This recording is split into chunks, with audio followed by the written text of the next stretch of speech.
welcome to my review of 1998's video game Remington Top Shot. I would say there will be no spoilers, but there isn't really anything to spoil here. And yeah, this is going to be a review from memory. Haven't even tried to play this game for years.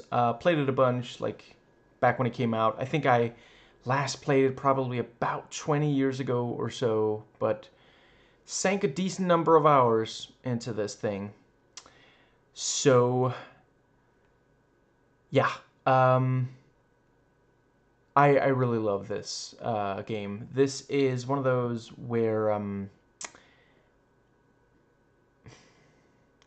it's slightly unusual for me because I almost never play simulation games.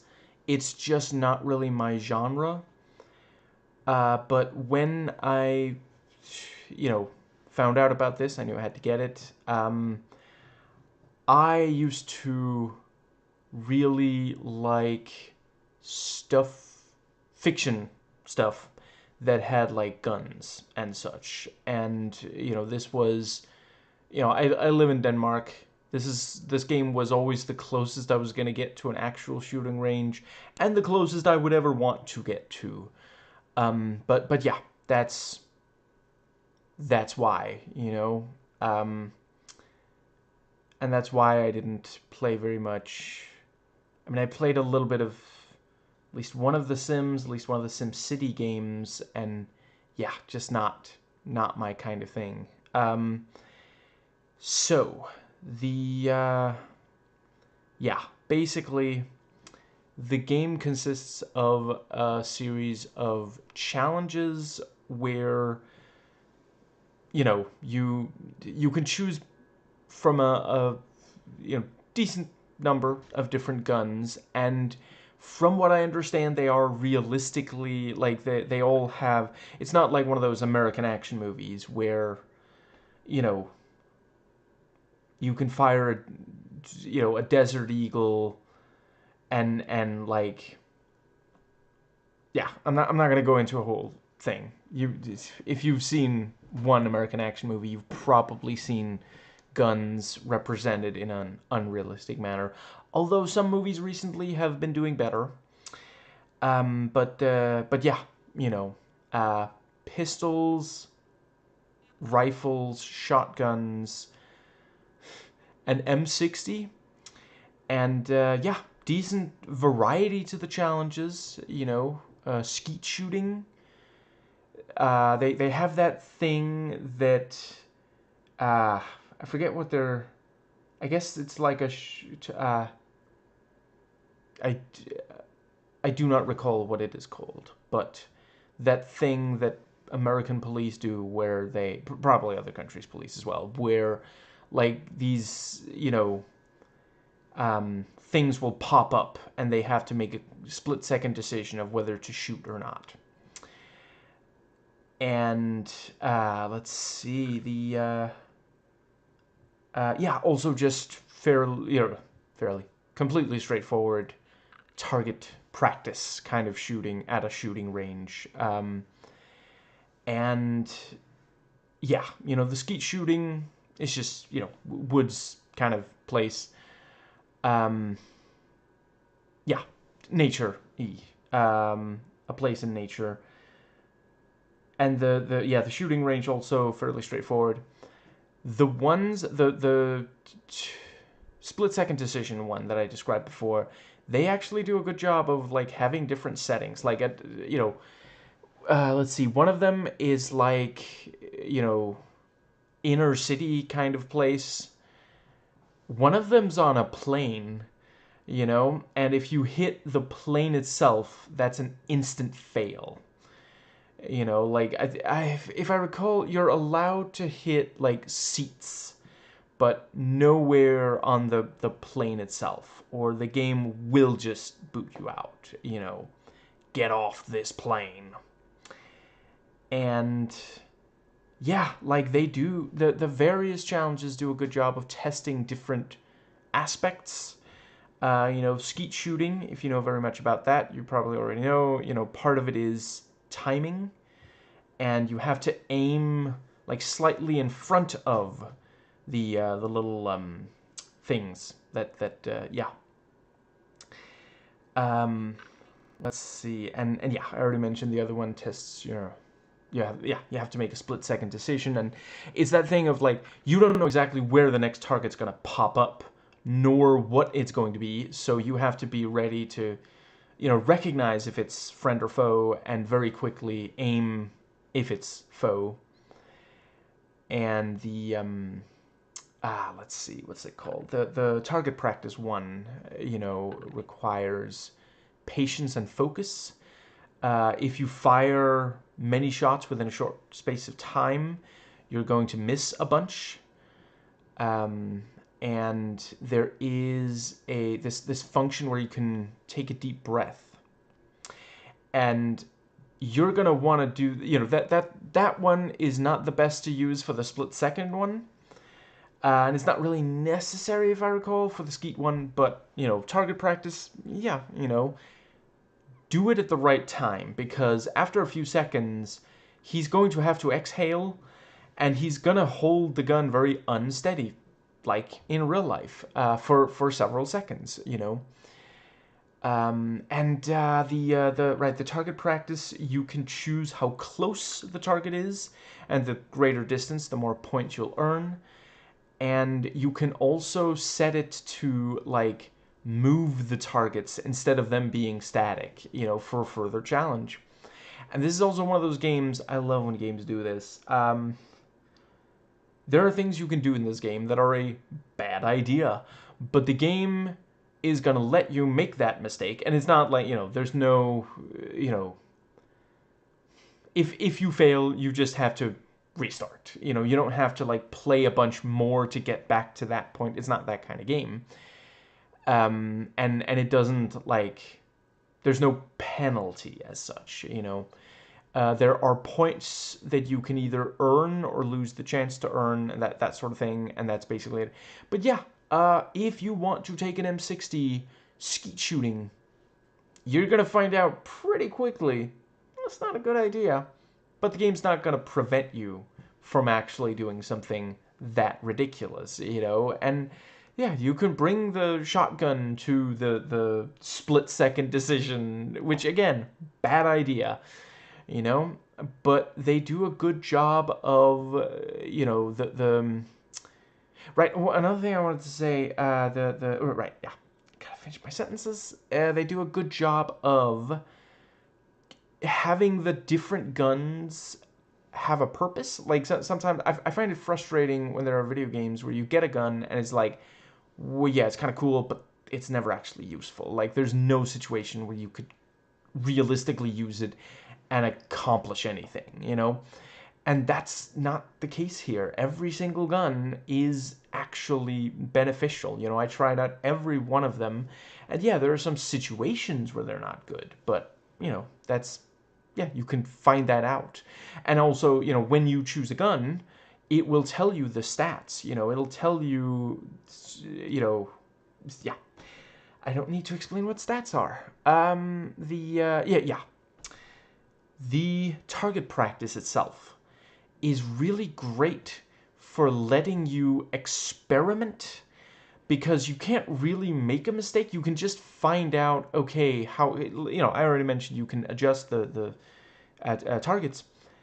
Yeah, you find out playing it, how, what situation, you get a sense for the guns, is what I'm trying to get at. How fast. Because this is one thing to see the stats, but to actually have, yeah, you can see how fast it is, because for the split-second decision one, yeah, speed is really, really good to have there.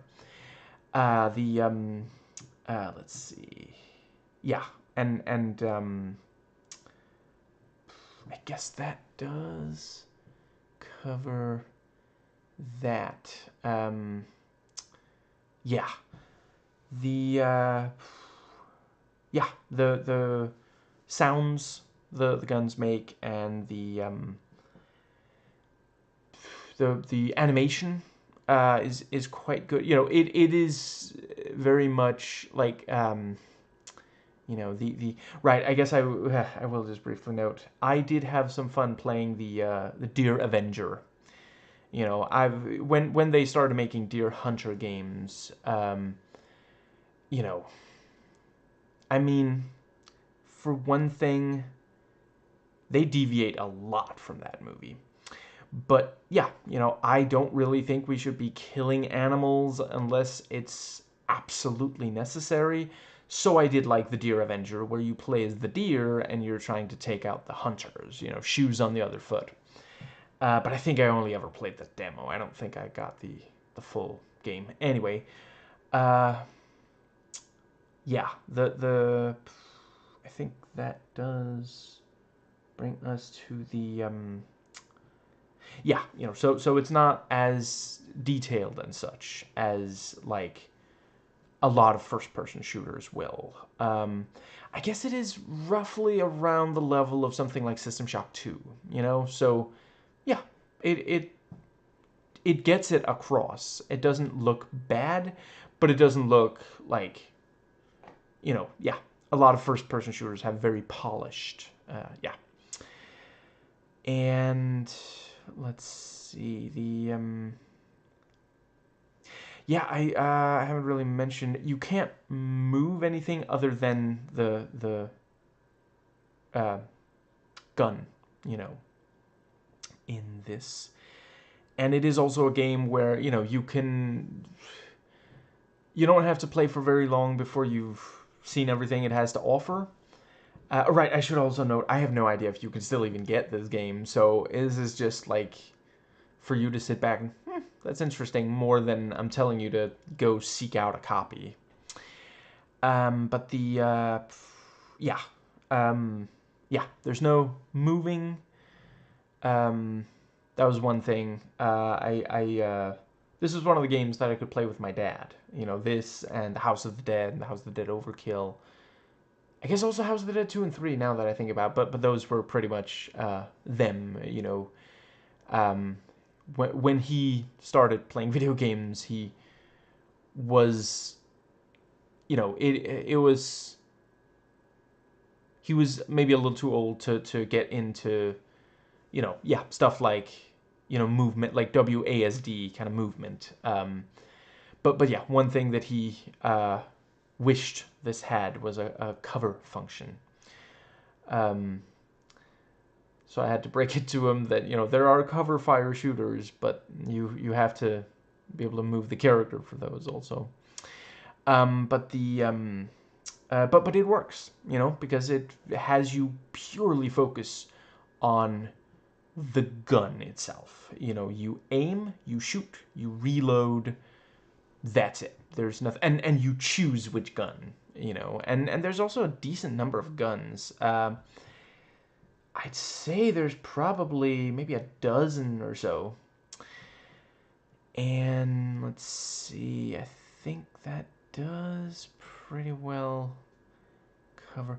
Yeah, the graphics for the time, they did a pretty good job. Yeah, at being as close to photorealistic as they pretty much could, you know, which was clearly a goal for them. That was something they were, you know, interested in accomplishing. And it also actually, you know, there's like safety tips, you know, in there. It's like I'm pretty sure it genuinely is. Like, you know, it's called Remington Top Shot. I'm pretty sure it might actually legitimately be something that's supposed to get people to go out and buy a gun and take it to the range, something like that. And yeah, it finds a good balance between being challenging and fun. Like I mentioned, it's not like all about penalizing you. It's there are a couple of, you know, yeah, there are ways you can lose points, but it's not gonna, you know, that's another thing. I did briefly play that one that was like an army recruit. Okay, that does not narrow down at all. I think it was called America's Army or something. And I remember like loading it up and like there's like a drill sergeant or something, and you know, I started to move my character because I'm like, let's go. And the drill sergeant was like, stand still. And I was like, not my kind of game. That is not some dude. If I wanted that experience, I'd be in the army. That's not what I want. But it was supposed to get kids to want the army and have them adjust to that kind of thing. But yeah, that was of course also a simulation game I've played. Anyway, yeah, the game's not really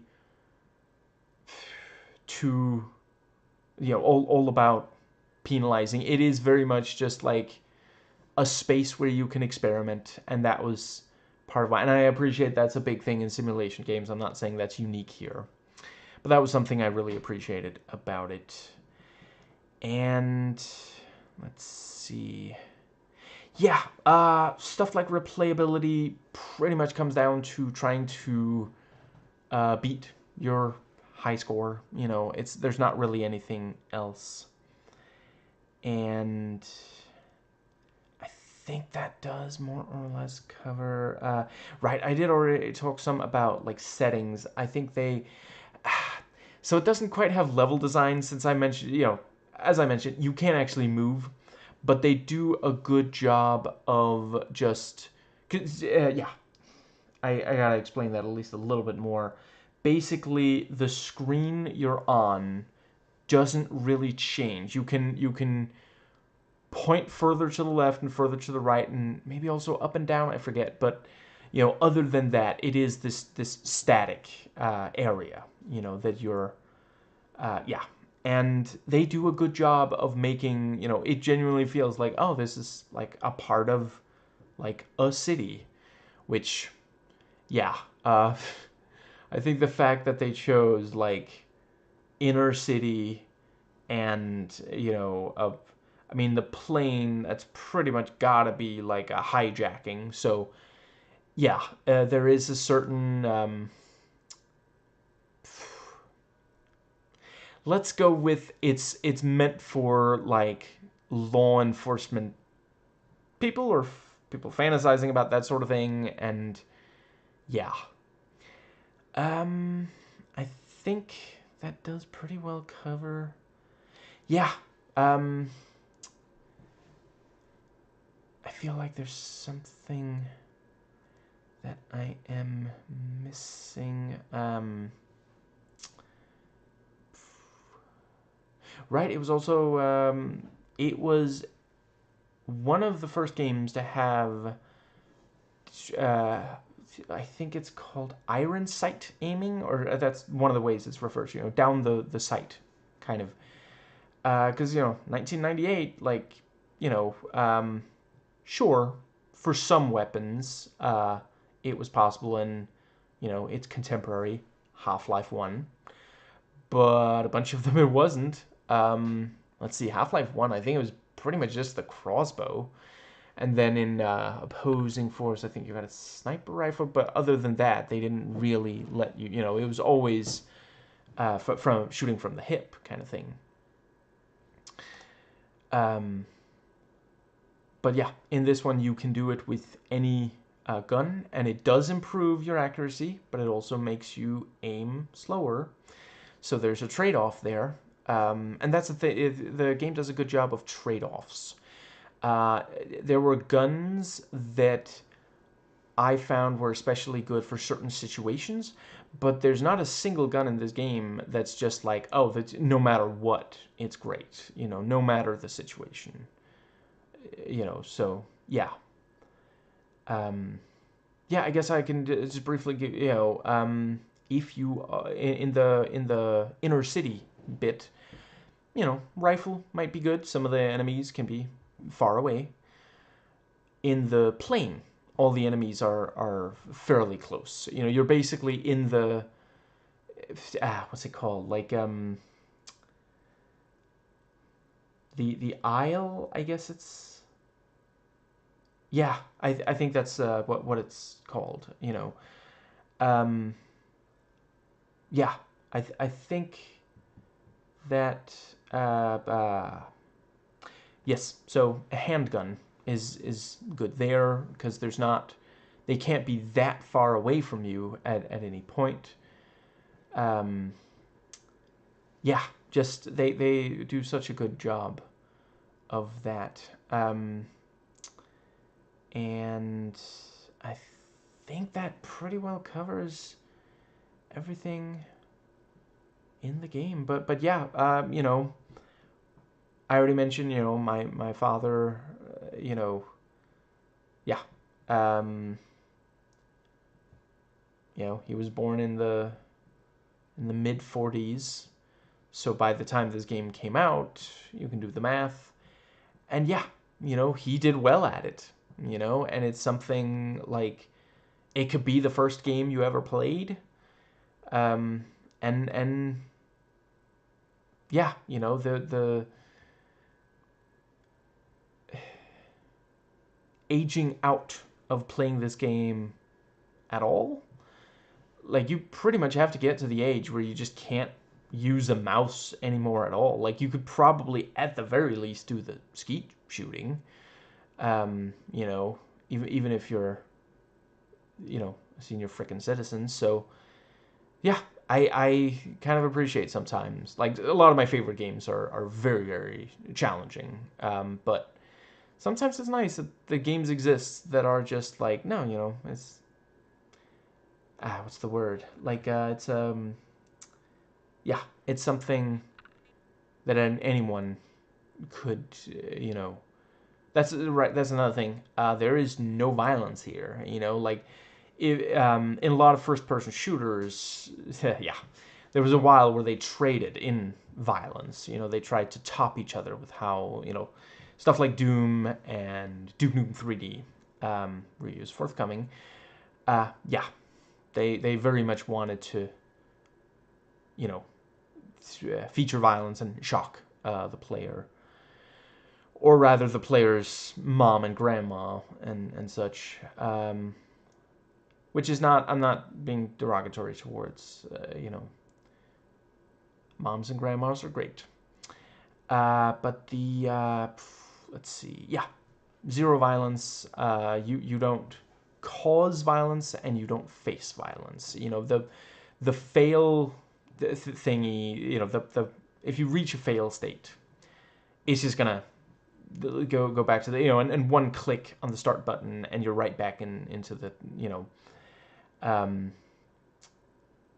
yeah. And also, you never shoot at something that looks realistically like a person. It's those, yeah, they have like these figures that have like human shapes, but it's like,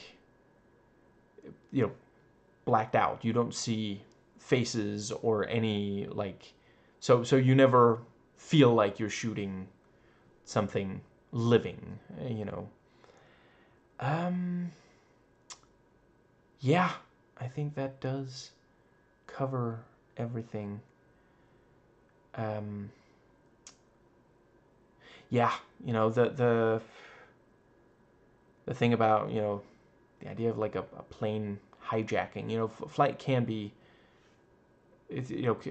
flying commercial can be very tense, and flying private is bad for the environment. But yeah, I heard about this one guy who, like, he was trying to, he wanted a ticket, he was trying to buy it, and the person at the counter went, window seat or aisle, and he was shocked. He was like, window seat or you'll what? Are you threatening me?